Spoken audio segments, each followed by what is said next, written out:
Hello hi आदाब नमस्कार सत श्री अकाल good morning everyone dear student we are going to start the third part of magnetic effect of electric current. Students आज का ये वीडियो काफ़ी इम्पोर्टेंट होने जा रहा है।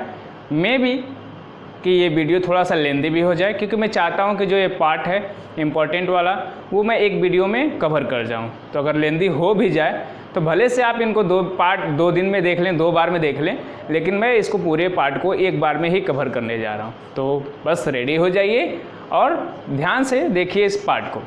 तो स्टूडेंट्स जैसे कि हम जानते हैं, पिछले वीडियोज़ में हमने डिस्कस किया था कि मैग्नेटिक इफेक्ट प्रोड्यूस होता है ड्यू टू इलेक्ट्रिक करंट, या मतलब किसी वायर में अगर इलेक्ट्रिसिटी फ्लो कर रही है तो उसके सराउंडिंग एक मैग्नेटिक फील्ड प्रोड्यूस हो जाता है, यानी कि मैग्नेटिक इफेक्ट हमें मिलता है ड्यू टू इलेक्ट्रिक करंट। अब जो उसके वजह से मैग्नेटिक फील्ड प्रोड्यूस होता है, यानी मैग्नेटिक फील्ड लाइंस होती हैं, उनका एक पैटर्न होता है। जैसे हमने देखा था कि बार मैग्नेट में मैग्नेटिक फील्ड कैसे होता है, नॉर्थ टू साउथ। तो अब जो मैग्नेटिक फील्ड पैटर्न प्रोड्यूस होता है due to current in a wire, its shape और इट्स पैटर्न में vary depending upon the size और शेप ऑफ द वायर। इस बात पे डिपेंड करता है जो इसमें मैग्नेटिक फील्ड पैटर्न प्रोड्यूस होगा वो किस तरह का पैटर्न बनाएगा, वो इस बात पे डिपेंड करता है कि जो हमारा कंडक्टिंग वायर है वो किस तरह का है। तो there are 3 cases of a conducting wire. First one, a straight wire conducting current.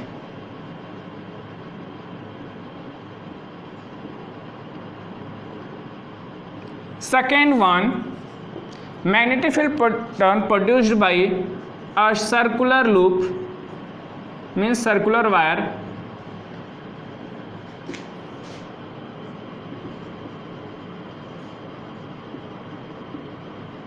and third one, a solenoid.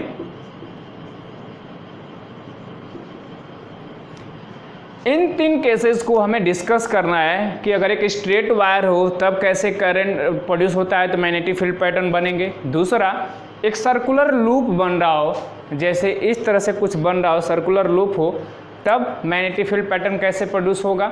और तीसरा, जब एक सोलेनॉइड हो तब मैग्नेटिक फील्ड पैटर्न कैसे प्रोड्यूस होगा। तो चलिए इन तीनों को डिस्कस करते हैं 1 बाय 1 और डिटेल में देखते हैं कि जो पैटर्न प्रोड्यूस होता है वो किन चीज़ों पर वेरी करता है, उनका डायरेक्शन क्या होता है, इन सभी चीज़ों को ध्यान में देखते हैं। तो पहला शुरू करते हैं हम लोग, डायग्राम बना ले। डायग्राम बना लिया है हमने पहले केस का, यानी magnetic field pattern due to straight current carrying conductor. पहले केस के लिए जो डायग्राम है, एक कार्डबोर्ड है, ये इस पर एक स्ट्रेट वायर है, सपोज करिए कार्डबोर्ड है और इसे एक वायर है, स्ट्रेट वायर, ठीक ऐसे हमने लगा रखा है और इस वायर को हमने बैटरी से कनेक्ट कर दिया है। कार्डबोर्ड पे हमने एक मैग्नेटिक कंपास रख लिए हैं जिससे पता चल सके कि हम मैग्नेटिक फील्ड पैटर्न प्रोड्यूस हो रहा है कि नहीं, मैग्नेटिक इफेक्ट यहाँ पे हो रहा है कि नहीं। और उसके बाद जैसे ही हम लोग करंट को फ्लो कराते हैं तो देखते हैं कि यहाँ पे मैग्नेटिक फील्ड लाइंस प्रोड्यूस होती हैं और वो कैसी होती हैं, फिगर देख के आप जान सकते हैं कि that they are circular magnetic field lines produce होती हैं और साथ ही साथ वो कंसेंट्रिक सर्कल्स बनाती हैं, मतलब सेम सेंटर से वो डिफरेंट रेडियस के सर्कल्स बनाते जाते हैं, कंसेंट्रिक सर्कल्स। मतलब स्ट्रेट वायर जब हो और उसमें करंट फ्लो करता है तो जो मैग्नेटिक फील्ड लाइंस प्रोड्यूस होती हैं वो कंसेंट्रिक सर्कल्स बनाती हैं, जैसे कि आप फिगर में देख पा रहे हैं। अब इन मैग्नेटिक फील्ड लाइंस का डायरेक्शन किधर होता है, क्लॉकवाइज होता है कि एंटी क्लॉकवाइज होता है, वो इस बात पे डिपेंड करता है कि जो करंट फ्लो कर रही है सर्किट में वो किस डायरेक्शन में फ्लो कर रही है, मतलब डाउनवर्ड करंट फ्लो कर रही है या अपवर्ड फ्लो कर रही है।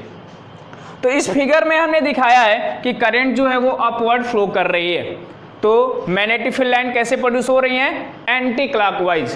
क्लॉकवाइज का मतलब ये अगर एक वॉच है, आप टाइम देखते ही हैं, तो अगर सुई इधर से इधर की ओर आती है तो हम लोग क्या कहते हैं, क्लॉकवाइज, यानी घड़ी के हिसाब से। और जब उल्टा चल रही होती है इधर से इधर की ओर तो हम लोग कहते हैं एंटी क्लॉकवाइज यानी उल्टा। तो आप इसको देख पा रहे हैं कि घड़ी की से उल्टा चल रही है, यानी जो मैग्नेटिक फील्ड लाइंस हैं वो कैसी हैं, एंटी क्लॉकवाइज हैं। अब ये मैग्नेटिक फील्ड लाइंस जो प्रोड्यूस होती हैं वो किन किन चीज़ों पे डिपेंड करती हैं, इनका स्ट्रेंथ कैसे वेरी करता है। तो स्टूडेंट्स ये जो स्ट्रेट वायर है वो एक तरह से रेडियस है इसका।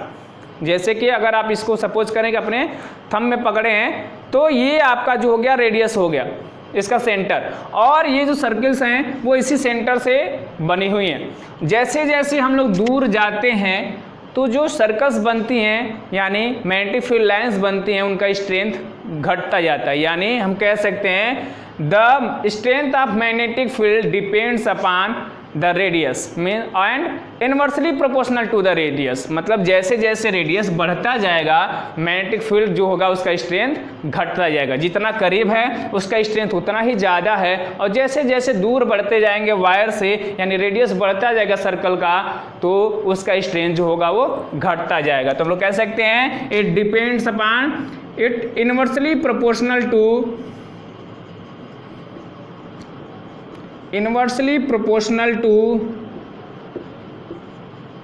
Radius of circle.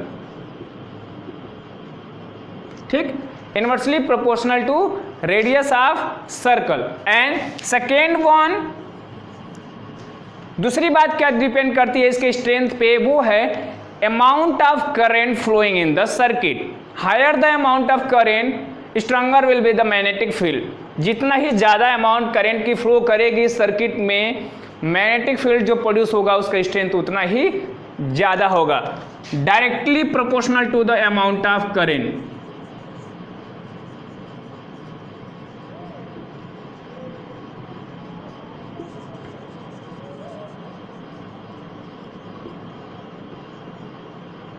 मतलब ये दो चीज़ों पे डिपेंड कर रहा है कि इसमें मैग्नेटिक फील्ड जो प्रोड्यूस होगा उसका स्ट्रेंथ कैसा होगा, वो इस बात पे डिपेंड करता है दो चीज़ों पे, inversely proportional to radius of circle and directly proportional to the amount of current. Higher the amount of current stronger will be the magnetic field, lower the radius of the circle stronger will be the magnetic field. जैसे जैसे दूर बढ़ते जाएंगे इस circle से इस centre से magnetic effect जो होगा वो घटता जाएगा। ठीक, तो इस फिगर में हमने दिखाया है अपवर्ड करंट। अगर डाउनवर्ड करंट होगी तो क्या होगा, तो जो मैग्नेटिक फील्ड लाइंस है उनका भी डायरेक्शन बदल जाएगा।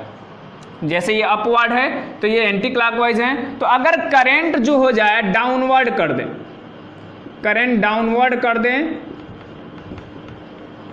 तो जो मैग्नेटिक फील्ड लाइंस होंगी वो क्लॉकवाइज हो जाएंगे।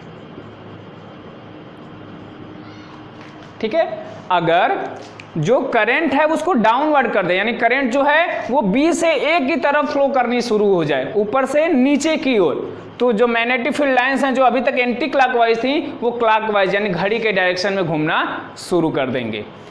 अब इन्हीं को फाइंड आउट करने के लिए कि जो डायरेक्शन है मैग्नेटिक फील्ड लाइन है वो किन चीज़ों पे डिपेंड करती हैं, एक रूल दिया गया जिसको हम लोग कहते हैं Maxwell's right hand thumb rule या फिर cork screw rule.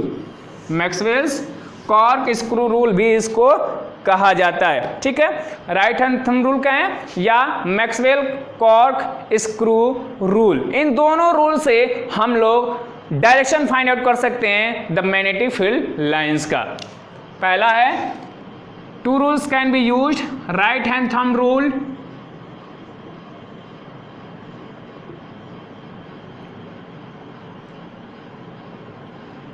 and second one Maxwell cork screw rule.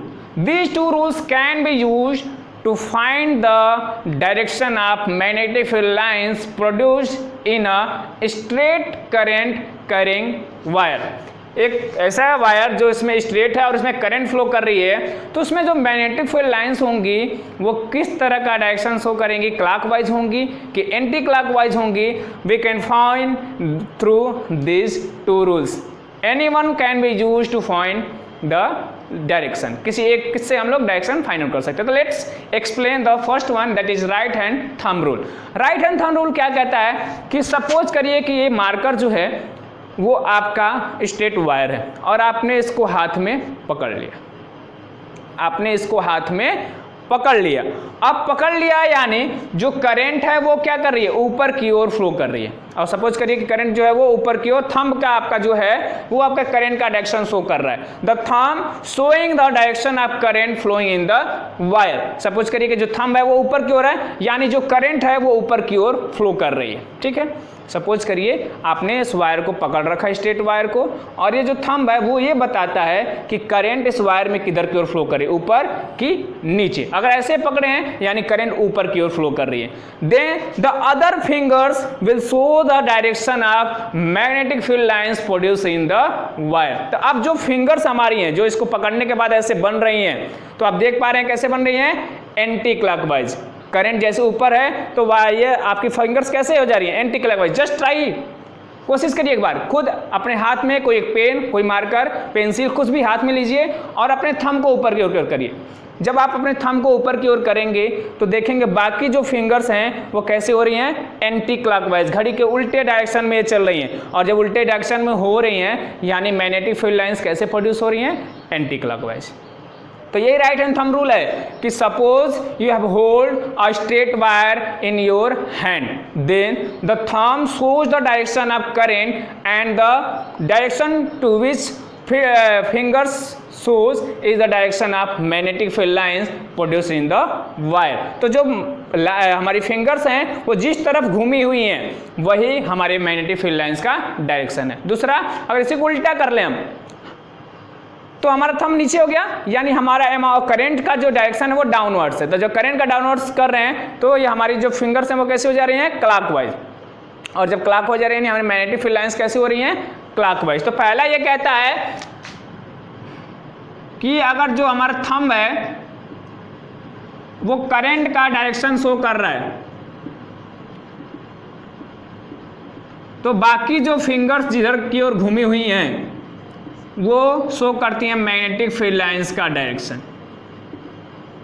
ठीक है, एक बार आप ट्राई करें तो आपको अच्छे से चीज़ याद भी हो जाएगा। ऊपर की ओर अंगूठा, तो जो हमारी बाकी उंगलियां हैं वो किधर की ओर हैं, एंटी क्लॉकवाइज। यानी करंट अगर ऊपर की ओर फ्लो कर रहा है तो हमारा मैग्नेटिक फील्ड लाइन जो प्रोड्यूस हो रहा है सर्कुलर, वो कैसा है, एंटी क्लॉकवाइज। ठीक, और अगर डाउनवर्ड हमारा करंट फ्लो कर रहा है तो हमारी फिंगर्स कैसी हैं, क्लॉकवाइज, यानी तब मैग्नेटिक फील्ड लाइंस कैसी प्रोड्यूस होंगी, क्लॉकवाइज होंगी। ठीक है, ये था आपका राइट हैंड थंब रूल, जिसके हेल्प से हम लोग पता लगा सकते हैं कि जो स्ट्रेट वायर में मैग्नेटिक फील्ड लाइंस प्रोड्यूस हो रही हैं वो किस डायरेक्शन में हो रही हैं, क्लॉकवाइज हो रही हैं कि anti clockwise. In the same way Maxwell also given a rule, Maxwell cork screw rule.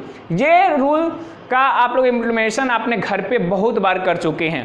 जैसे इससे भी सिंपल इसको समझने का तरीका है कि जब भी आप किसी नट बोल्ट को, किसी स्क्रू को टाइट कर रहे होते हैं या खोल रहे होते हैं तो आपको आइडिया लग जाता है। लेकिन एक एग्जांपल हम देखते हैं, चलिए देखते हैं। एक स्क्रू ले लिया हमने, अब इसको टाइट करके देखते हैं। ठीक, इसको टाइट करना है तो हमें क्या करना होगा, डाउनवर्ड्स जाना होगा, और डाउनवर्ड्स जाने के लिए हमें क्या करना होगा, क्लॉकवाइज करना होगा। अपने हाथ में आप एक नट बोल्ट ले लें, स्क्रू ले लें, और जब उसको आप टाइट करते हैं यानी जब आप क्लॉकवाइज इसको घुमाते हैं तो जो स्क्रू है वो क्या होता है, नीचे की ओर जाता है, यानी वो टाइट होता जाता है।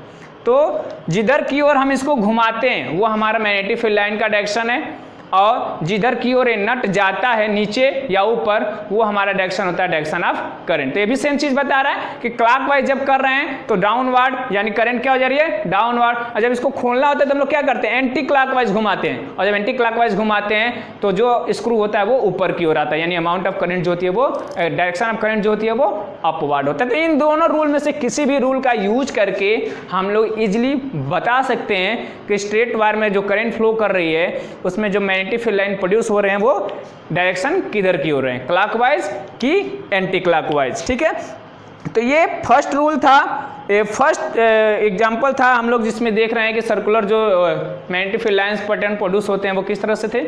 अब दूसरा यानी एक सर्कुलर लूप में किस तरह का मैग्नेटिक फील्ड लाइन प्रोड्यूस होता है और वो किन चीज़ों पे डिपेंड करता है, उनका डायरेक्शन हम लोग कैसे फाइंड आउट करते हैं। तो चलिए उसका डायग्राम बनाते हैं। तो दूसरा जो केस है हमारा वो है magnetic field pattern due to circular loop carrying conductor, यानी एक सर्कुलर लूप है, कुछ इस तरह से जो लूप बन जाते हैं, ऐसे एक लूप हो गया, ठीक है। कर्व्ड जो होते हैं वायर उनको सर्कुलर लूप कहते हैं, जैसे ये बना हुआ डायग्राम में आप देख सकते हैं। और वो कार्डबोर्ड है लगा, नीचे से वायर को लाकर हमने बैटरी से कनेक्ट कर दिया, ठीक है। अब जैसे इसमें करंट फ्लो करता है तो इस तरह की मैग्नेटिक फील्ड लाइंस प्रोड्यूस होती हैं। आप चाहें तो यहाँ पर कंपास बना सकते हैं जिससे आपको पता चल सके कि हाँ करंट फ्लो कर रही है कि नहीं, मैग्नेटिक कंपास, और कोई ज़रूरी भी नहीं है। अब जब इसमें मैग्नेटिक फील्ड लाइंस देखते हैं हम लोग तो प्रोड्यूस होती हैं और उसको ऑब्जर्व करते हैं। लेकिन जो पहला केस हमने देखा कि एक स्ट्रेट वायर था तो उसमें करंट कैसे फ्लो कर रहा था। जब करंट अपवर्ड फ्लो कर रहा था तो magnetic field line anti clockwise produce हो रही थी, और जब डाउनवर्ड फ्लो कर रहा था तो क्लॉकवाइज।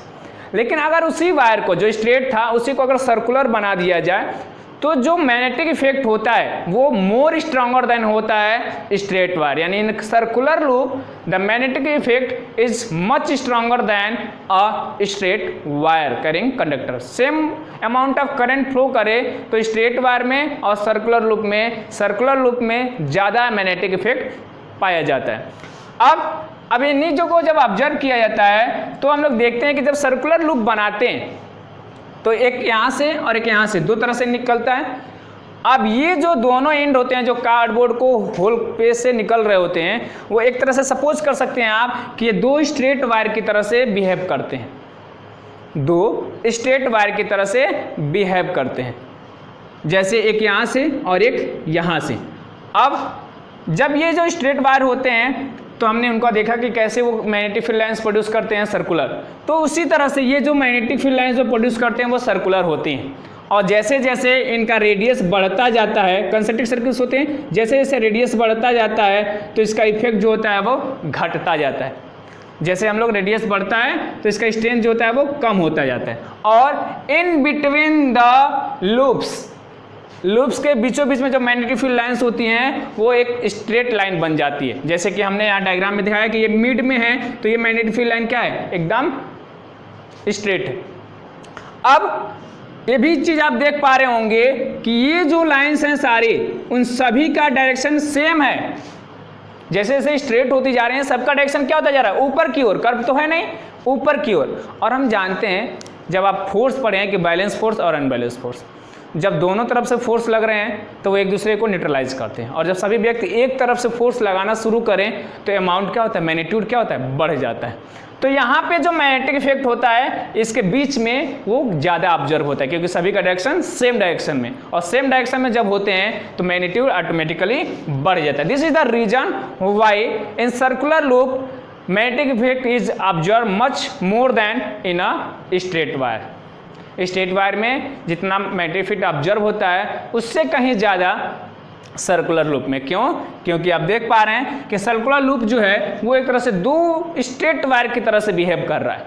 ये भी एक स्ट्रेट वायर हो गया, सर्कुलर लूप्स बन रहे हैं, यहाँ पे भी मैग्नेटिक फील्ड लाइंस बन रहे हैं सर्कुलर, और ये भी। और जैसे जैसे दोनों से दूर जा रहे हैं, रेडियस बढ़ती जा रही है, तो सभी मैग्नेटिक फील्ड लाइंस का डायरेक्शन क्या हो जा रहा है, सेम हो जा रहा है। और सेम होने की वजह से इसका इफेक्ट जो होता है वो स्ट्रांगर हो जाता है। जब सेम डायरेक्शन में होगा तो वो एक दूसरे को न्यूट्रलाइज नहीं कर रही है, कैंसिल नहीं कर रही है। अगर एक मैग्नेटिक फील्ड लाइन का डायरेक्शन ऊपर है और एक मैग्नेटिक फील्ड लाइन का डायरेक्शन नीचे होता है तो वो एक दूसरे को न्यूट्रलाइज कर देंगी और इफेक्ट नहीं उतना ऑब्जर्व होगा। जबकि जब सभी सेम डायरेक्शन में है तो उसका इफेक्ट जो होगा वो बढ़ जाएगा, ऐड हो जाएंगे वो इफेक्ट, और ज़्यादा हमें मैग्नेटिक इफेक्ट ऑब्जर्व होगा, मैग्नेटिक स्ट्रेंथ जो होगा वो बढ़ जाएगा। तो इसमें भी जो मैग्नेटिक फील्ड लाइंस होती हैं वो करंट अभी इधर की ओर फ्लो कर रहा है तो ऐसे फ्लो कर रही है। इसमें भी डायरेक्शन हम लोग कैसे पता कर सकते हैं, इंडिविजुअल को अगर पता कर रहे हैं आप तो पहले केस में यानी राइट हैंड थंब रूल से पता कर सकते हैं। देख रहे हैं कि करंट ऊपर की ओर जा रही है तो इसमें करंट मैग्नेटिक फील्ड लाइंस कैसे हैं, एंटी क्लॉकवाइज, उल्टा चल रही है। करंट ऊपर जा रहा है तो उल्टा, इसमें नीचे आ रही हैं तो current magnetic field lines circular यानी क्लॉकवाइज, ठीक है।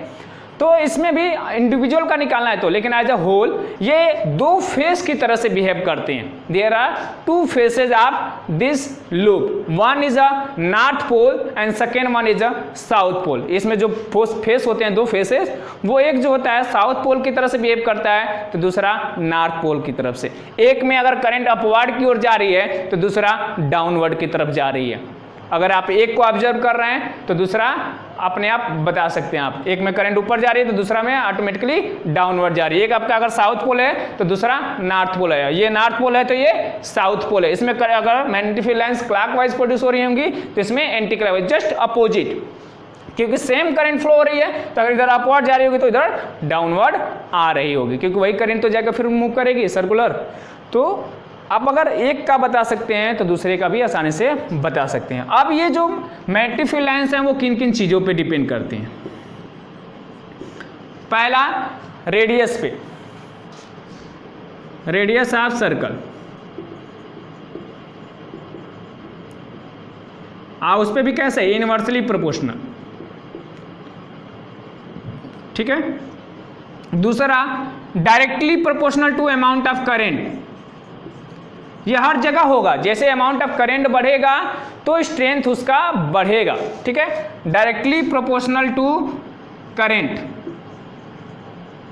और तीसरा एक इंपॉर्टेंट चीज, अगर एक सिंगल वायर है तो जितना मैग्नेटिक फील्ड लाइन प्रोड्यूस होगा, तो अगर उसी वायर पे अगर हम लोग लूप्स बना दें, वायर का, कॉपर वायर का लूपिंग करा दें, इस पर कई सारे वायर लपेट दें, तो जो मैग्नेटिक फील्ड लाइन होगा वो और भी स्ट्रांगर प्रोड्यूस होगा। यानी नंबर ऑफ टर्न्स पे आप उस पर अगर टर्न बढ़ा दें तो हम लोग मैग्नेटिक फील्ड की स्ट्रेंथ को बढ़ा सकते हैं, ठीक है। अब यानी ये इन तीन चीज़ों पे ये मैग्नेटिक फील्ड लाइंस इफेक्ट करती हैं या कहें तो डिपेंड करती हैं। सर्किल का रेडियस अगर हम घटा दें तो स्ट्रेंथ जो होगा वो बढ़ जाएगा, करंट का अमाउंट बढ़ा दें तो स्ट्रेंथ बढ़ जाएगा, और नंबर ऑफ टर्न्स यानी वायर पे टर्न्स की लूपिंग बढ़ा दें तो भी मैग्नेटिक स्ट्रेंथ बढ़ जाएगा। यानी तीन चीज़ों पे डिपेंड करता है, ठीक। अब जो इस पे सवाल आता है कि अब हम लोग इसके मैग्नेटिक फील्ड लाइंस का डायरेक्शन कैसे पता कर सकते हैं, तो इसके लिए कौन सा रूल दिया गया, अब उसको देखते हैं। तो इसके लिए जो रूल यूज होता है वो है आपका क्लॉक फेस रूल। काफ़ी सिंपल रूल है और कई बार रूल्स ही पूछ लिए जाते हैं, तो रूल्स भी आप साइमल्टेनियसली याद करते चलेंगे, ठीक है। चलिए देखते हैं clock face rule. Clock face rule काफ़ी सिंपल रूल है, क्लॉक फेस रूल। अगर एक लूप का आप बता पा रहे हैं कि पोल कौन सा है तो दूसरे लूप का पोल आप आसानी से बता सकते हैं, ठीक है। क्लॉक फेस रूल क्या कहता है कि अगर करंट, सॉरी फिगर बनाने में थोड़ा सा हम चौपट नरेश, ठीक है।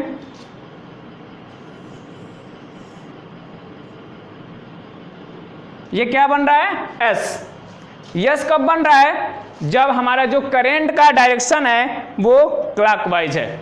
इसको हम इरेज कर दें ताकि थोड़ा सा जगह हमें मिल जाए।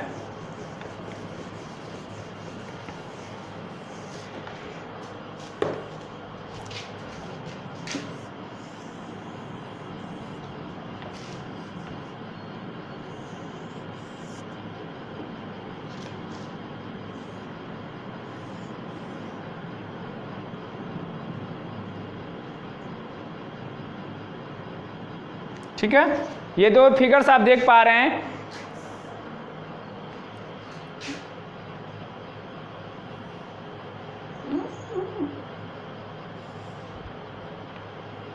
ठीक, रुक जाइए।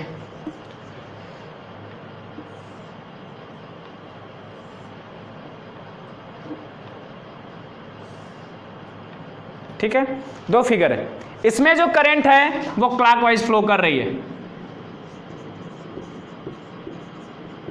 क्लॉकवाइज कैसे, आप यस की डायरेक्शन में देखिए, यस इधर की ओर है फिर इधर की ओर, तो ये कौन सा डायरेक्शन होता है, ऐसे क्लॉकवाइज। क्लॉकवाइज करंट है और इसमें जो करंट है वो उल्टा रही है, ऐसे जा रही है, ऐसे ही ऐसे जा रही है ना, और इससे नीचे की ओर आ रही है, यानी एंटी क्लॉकवाइज करंट है।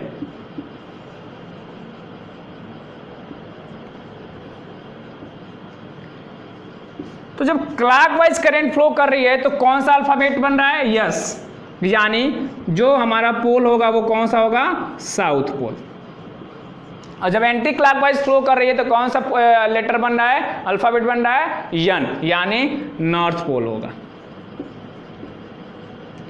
यानी आप आसानी से इस रूल को बता सकते हैं, if the current is flowing clockwise then the face will be south pole. अगर करंट इसमें फ्लो कर रही है और क्लॉकवाइज फ्लो कर रही है तो जिधर हम इसको देख रहे हैं वो हमारे लिए क्या है? साउथ पोल है। और इधर तब क्या ऑटोमेटिकली हो जाएगा? North pole. हम बोल रहे थे अभी इससे पहले कि अगर एक फेस को हम लोग ऑब्जर्व करें तो दूसरा में ऑटोमेटिकली उल्टा हो जाता है। अगर ये साउथ पोल है तो ये नॉर्थ पोल हो जाएगा, और अगर इसी में करंट एंटी क्लॉकवाइज फ्लो कर रही है तो ये नॉर्थ पोल हो जाएगा, तब दूसरा वाला क्या हो जाएगा? साउथ पोल हो जाएगा। तो ये क्लॉक फेस रूल काफ़ी इजीली बताता है कि मैग्नेटिक फील्ड लाइन जो प्रोड्यूस हो रही हैं उनका डायरेक्शन क्या होगा। अगर हमें एक मैग्नेट मिला है या फिर कहें तो सर्कुलर लूप मिला है जिसका मैग्नेटिक फील्ड में ये पोल जो है नॉर्थ पोल है और ये साउथ पोल, और हमें इसके पोल्स को चेंज करना हो, यानी नॉर्थ पोल को साउथ पोल बनाना हो और साउथ पोल को नॉर्थ पोल बनाना हो। सपोज करिए कि आपको एक मैग्नेट मिल गया है जो अभी आप सर्कुलर लूप से प्रोड्यूस किए हैं, तो उसमें इस तरह का एक मैग्नेट प्रोड्यूस हुआ है जिसका नॉर्थ पोल ये है, साउथ पोल ये है। अब आपको दिया जा रहा है कि अब इसको साउथ और इसको नॉर्थ बनाइए, तो कैसे बनाएंगे? How can we change the direction of magnetic field lines produced in a wire? कैसे हम लोग चेंज कर सकते हैं? Then the answer will be by changing the direction of current. Just we have to change the direction of current. Current का direction change कर रहे हैं, क्लॉकवाइज है तो साउथ पोल है, तो एंटी क्लॉकवाइज तो क्या हो जाएगा? नॉर्थ पोल हो जाएगा। भाई अगर करंट जो क्लॉकवाइज फ्लो कर रही थी तो पोल साउथ था, अगर हमको इसको नॉर्थ बनाना है तो क्या कर देंगे? करंट को उल्टा कर देंगे, नॉर्थ पोल हो जाएगा। यानी करंट अगर क्लॉकवाइज तो साउथ पोल, एंटी क्लॉकवाइज तो north pole, and this is the clock face rule. ठीक है, तो इस तरह से हम लोग सर्कुलर लूप के मैग्नेटिक फील्ड लाइंस जो प्रोड्यूस होते हैं उनके डायरेक्शन को आसानी से बता सकते हैं। और ये भी हम लोग कर सकते हैं कि how can we increase the strength of magnetic field lines produced in a circular loop? Then there are three condition, by increasing the amount of current, by decreasing the radius of the circle and by increasing the number of turns on the wire। तीन तरीके से हम लोग magnetic effect strength को बढ़ा सकते हैं। पहला करंट को बढ़ाकर, दूसरा जो सर्कल्स बन रहे थे उनके रेडियस को कम करके, और तीसरा जो वायर है उस पर वुंडिंग बढ़ाकर, यानी सर्कुलर लूप्स उस पर हम लोग बढ़ाते जाए, उस पर और सारे वायर लपेट देंगे तो मैग्नेटिक इफेक्ट बढ़ जाएगा। ठीक है, तो ये दूसरा केस था जिसमें हम लोग सर्कुलर लूप को देख रहे थे। अब तीसरा यानी एक सोलेनॉइड का, चलिए उसका डायग्राम देखते हैं। अब तीसरा यानी magnetic field pattern due to a solenoid. एक सोलेनॉइड है तो कैसे मैग्नेटिक फील्ड पैटर्न प्रोड्यूस होगा। फिगर हमने बनाने की कोशिश की है, बहुत अच्छा तो नहीं बनाने आता है मुझे, या फिर कहिए तो बनाने ही नहीं आता है, फिर भी एक आइडिया आपको लग जाएगा फिगर से कि कैसा मैंने बनाने की कोशिश की है। तो स्टूडेंट्स, ये जो सोलेनॉइड होता है वो जस्ट बिहेव लाइक अ बार मैग्नेट। जैसे कि एक बार मैग्नेट बिहेव करता है, in the same way a solenoid also behaves. Solenoid में भी मैग्नेटिक फील्ड लाइंस वैसे ही प्रोड्यूस होते हैं जैसे कि एक बार मैग्नेट। बार मैग्नेट में क्या होता है? मैग्नेटिक फील्ड लाइंस कहाँ से प्रोड्यूस होती हैं? North to south pole.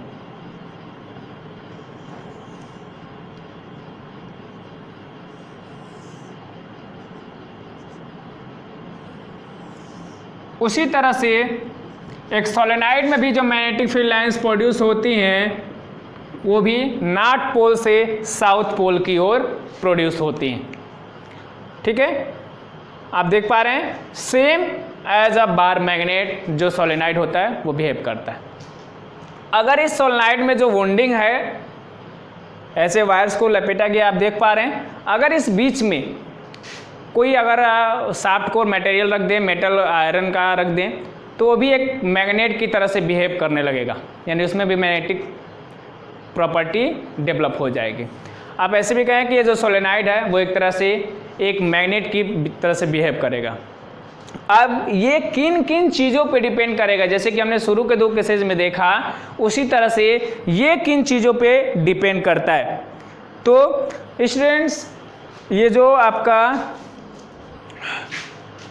Solenoid है, इसमें जो current magnetic field lines produce हो रही हैं वो भी 3 चीज़ों पे डिपेंड करती हैं। पहला, आपको ये चीज़ समझ में आ गई होगी कि इसमें जो पैटर्न्स हैं वो सेम एज बार मैग्नेट, यानी north to south outside and north to south to north inside the magnet. ठीक, तो ये किन चीज़ों पे डिपेंड करता है? पहला, अमाउंट ऑफ करंट, हर एक केस में अमाउंट ऑफ करंट पे डिपेंड करता है। करंट की वैल्यू ज़्यादा, मैग्नेटिक इफेक्ट, मैग्नेटिक स्ट्रेंथ ज़्यादा। दूसरा, ये कापर की वुंडिंग है, वायर की वुंडिंग है। वुंडिंग यानी टर्न्स जितने ज़्यादा बढ़ेंगे, जितना ज़्यादा लपेटे रहेंगे, मैग्नेटिक इफेक्ट उतना ही ज़्यादा मिलेगा, यानी number of turns on the coil.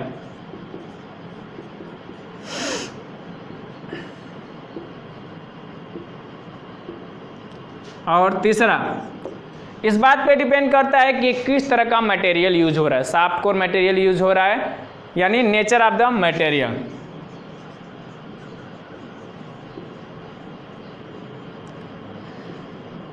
Nature of the material, 3 चीज़ों पे ये डिपेंड करता है। पहला, अमाउंट ऑफ करंट, दूसरा स्ट्रेंथ या नंबर ऑफ टर्न्स, और तीसरा नेचर ऑफ मटेरियल यूज, जो मटेरियल उसमें यूज हो रहा है वो कैसा है, कोर मटेरियल जो यूज हो रहा है वो कैसा है। सॉफ्ट कोर है, सॉफ्ट मटेरियल है, तो उसमें इफेक्ट ज़्यादा ऑब्जर्व होगा।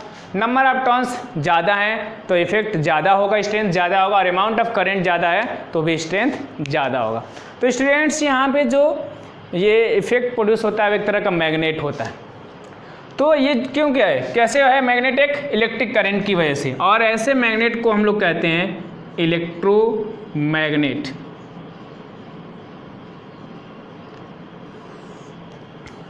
इलेक्ट्रोमैग्नेट, और ये तब तक ही फ्लो करेगा जब तक बिहेव करेगा मैग्नेट की तरफ से, जब तक कि करंट फ्लो करेगा। जैसे करंट बंद सर्किट में फ्लो करना, ये मैग्नेट की प्रॉपर्टी शो करना बंद कर देगा, यानी ये क्या एक तरह से टेम्पोररी मैग्नेट की तरह से बिहेव करता है। अगर इसमें करंट नॉट टू अपवार्ड है तो ये साउथ पोल और ये नॉर्थ पोल है। अगर करंट डाउनवर्ड्स कर दें तो ये नॉर्थ पोल हो जाएगा और ये साउथ पोल होगा, यानी हम लोग इसमें जो मैग्नेट है उसके पोल्स को चेंज कर सकते हैं by changing the direction of current. ठीक है, साथ ही साथ इसकी स्ट्रेंथ को भी हम लोग वैरी कर सकते हैं by changing the amount of current. Current बढ़ा देंगे तो स्ट्रेंथ बढ़ जाएगा, करंट घटा देंगे तो स्ट्रेंथ घट जाएगा। ठीक है, तो इस तरह से हम लोग जो देख रहे हैं कि कुछ चीज़ें जो हैं, एक इलेक्ट्रोमैग्नेट जो बनता है वो एक तरह से क्या है, टेम्पोररी है। उसमें जो स्ट्रेंथ है उसको हम लोग वैरी कर सकते हैं, उसके पोल्स को हम लोग चेंज कर सकते हैं। तो अब जो हम लोग बार मैग्नेट यूज करते हैं वो जो होता है एक परमानेंट मैग्नेट होता है, और जबकि इसमें जो करंट जो मैग्नेट प्रोड्यूस हो रहा है वो एक तरह से क्या है, टेम्पोररी है। तो अब जो एक इलेक्ट्रोमैग्नेट होता है,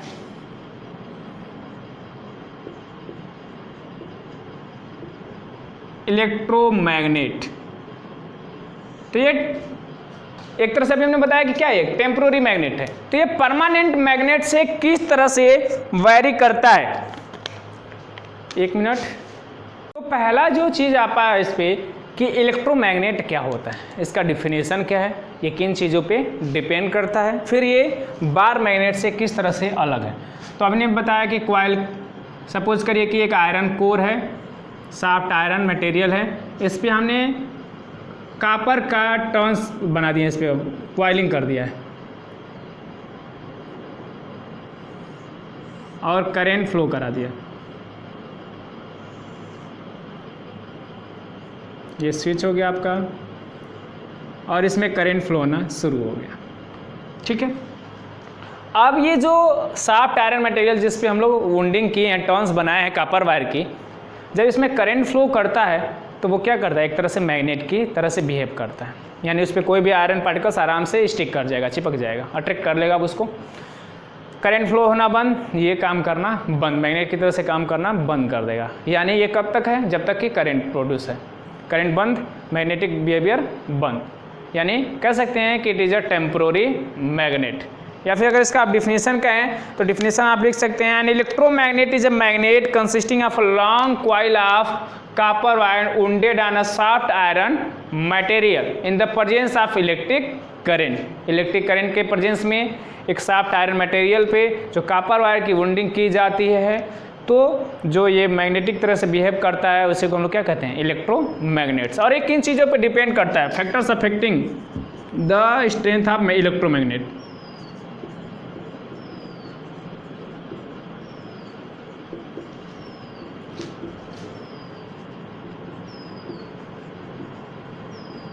किन चीज़ों पे इसके स्ट्रेंथ डिपेंड करते हैं इलेक्ट्रोमैग्नेट? पहला जो आप कई बार देख चुके, अमाउंट ऑफ करंट। करंट ज़्यादा तो स्ट्रेंथ ज़्यादा, ठीक। दूसरा नंबर ऑफ टर्न्स, टर्न्स उस पर कितने ज़्यादा हैं, कितने ज़्यादा लपेटे गए हैं, नंबर ऑफ टर्न्स। और तीसरा air gap between the poles, जो पोल्स हैं उनके बीच में कितना एयर गैप है। जितना ही एयर गैप ज़्यादा होगा उतना ही इसका स्ट्रेंथ क्या होगा? कम होगा, ठीक है। जितना ही स्ट्रेंथ ज़्यादा होगा उतना ही उसके बीच में हमें गैपिंग कम करना होगा। Air gap between the poles ये इनवर्सली प्रोपोर्शनल होता है। If you reduce the air gap between the poles, the strength will increase। अगर इसके एयर गैप के जैसे सपोज करिए ऐसे कुछ है तो इनके पोल्स के बीच की गैपिंग अगर हम कम कर दें तो हमारे स्ट्रेंथ बढ़ जाएगा, और अगर इसकी गैप को बढ़ा दें तो स्ट्रेंथ जो होगा वो घट जाएगा, ठीक। तो इस तरह से इन तीन चीज़ों पे डिपेंड करता है एक इलेक्ट्रोमैग्नेट का स्ट्रेंथ। यानी स्ट्रेंथ जो होगा इलेक्ट्रोमैग्नेट का वो कैसे वैरी कर सकता है? तो by varying this quantities, by varying the amount of current, by varying the number of turns, by varying the air gap between the poles, ठीक है। अब इस पे एक क्वेश्चन आता है, what is the difference between an electromagnet and a bar magnet, ठीक है। इलेक्ट्रोमैग्नेट और बार मैग्नेट में क्या डिफरेंस होता है? ये क्वेश्चन कई बार पूछा जा चुका है। इलेक्ट्रोमैग्नेट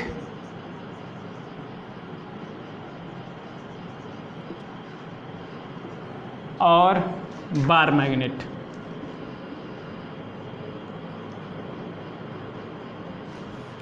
यानी नेचुरल मैग्नेट। ये टेम्पोररी होता है, ये आपका क्या होता है? Temporary magnet.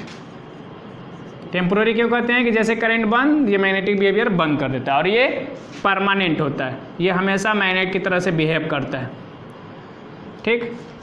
दूसरा इलेक्ट्रोमैग्नेट जो होता है उसमें स्ट्रांग फोर्स ऑफ अट्रैक्शन होता है, स्ट्रांग फोर्स ऑफ अट्रैक्शन।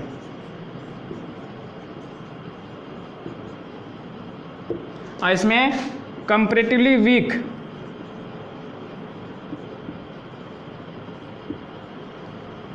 ठीक। तीसरा हमने अभी बताया कि करंट के अमाउंट को वैरी करके हम लोग इलेक्ट्रोमैग्नेट की स्ट्रेंथ को वैरी कर सकते हैं, यानी हम लोग इलेक्ट्रोमैग्नेट के स्ट्रेंथ को चेंज कर सकते हैं। वी कैन चेंज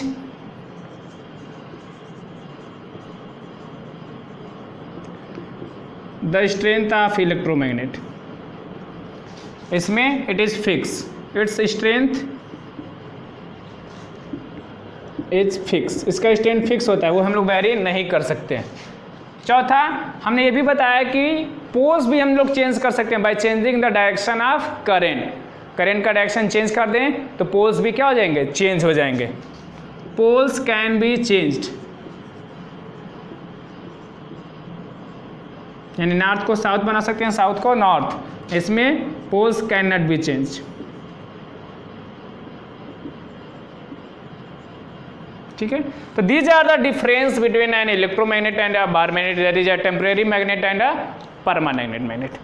तो ये जो हम बोल रहे थे कि टॉपिक जो है थोड़ा सा लेंदी हो सकता है, तो बस ये नहीं तीनों चीज़ों के बारे में हमें देखना था कि मैग्नेटिक फील्ड लाइंस जो पैटर्न्स प्रोड्यूस होते हैं वो किस तरह से होते हैं, किन चीज़ों पे डिपेंड करते हैं, उनके डायरेक्शन को हम लोग कैसे फाइंड आउट कर सकते हैं, और उसी का एक जो उसमें जो रूल्स थे right hand thumb rule, cork screw rule, clock face rule और इलेक्ट्रोमैग्नेट और टेम्पोररी मैग्नेट में डिफरेंस।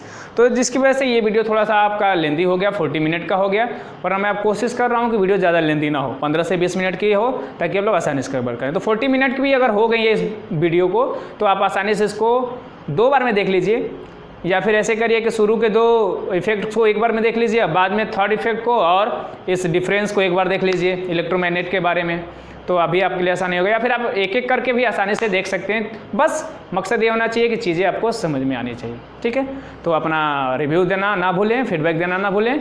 वीडियोज़ कैसे लगा, पसंद आया, क्या चीज़ आपको नहीं समझ में आया, कौन सा पार्ट आपको सबसे आसानी से समझ में आया, किस में आपको डिफ़िकल्टीज फील हुआ, सब कुछ बताएं, कमेंट करके बताएं, लाइक करें वीडियोज़ पसंद आया हो तो, और दोस्तों को शेयर करना बिल्कुल ना भूलें। मिलते हैं नेक्स्ट वीडियो में। जय हिंद।